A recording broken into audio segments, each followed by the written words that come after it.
ang bunga ng iyong ani. Kapag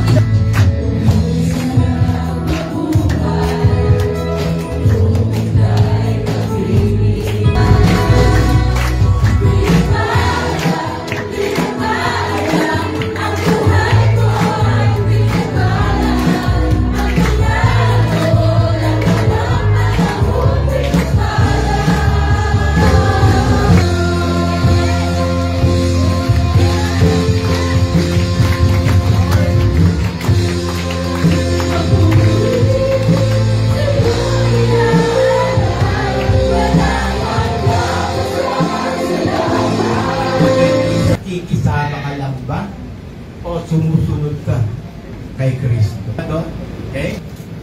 Pero tiyakin natin, yung pagtawag natin sa Panginoon, talaga siya nga yung tinatawag mong Panginoon. Kaya sabi ng Bible, may warning sa atin, hindi lahat daw na tumatawag sa Panginoon na Panginoon ay papasok sa kanya. Yun lamang sumusunod. Yun lamang sumusunod sa kalooban ng Diyos. Nung nakilala mo si Kristo, tinanggap mo ang aming Panginoon bilang Panginoon at Tagapagligtas, yung pagbabago ng buhay mo, dapat ikinukwento mo sa ibang tao.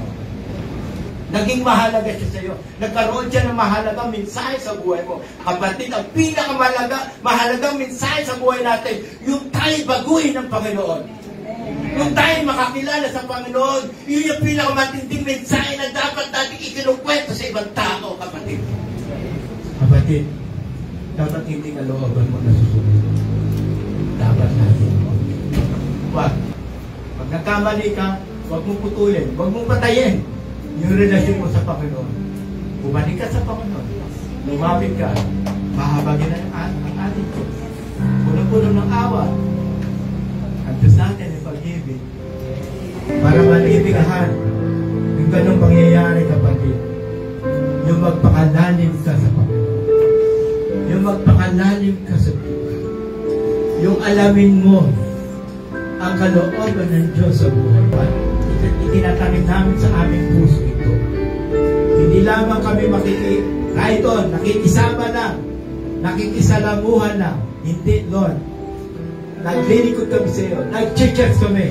Dahil mahal ka namin. Dahil saan ay gunitain po natin. Ipagdiriwang po natin. Alalahanin po natin kung ano ang ginawa ng ating Panginoon sa krus ng Kalbaryo. Kung saan po siya ay naghirap, nabayubay, pinako, namatay at muling nabuhay. Hirap na hirap tayo. Marami tayong mga problema sa pananalapi. But the way we honor God today is when we give our first fruits offering to the Lord. I got a reason to praise the Lord. Oh, let's go back to my life. Praise the Lord. Panginoon, ang dakilang pagpapala ng Amang Diyos ay sumaamin.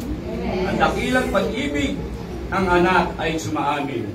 At ang patuloy, Panginoon, na matamis na paigpisan ng banal na Espiritu ay sumaamin ngayon, bukas, magpakailanman. Ito po ang aming samot dalangin sa matamis na pangalan ni Kristo Jesus na aming Panginoon.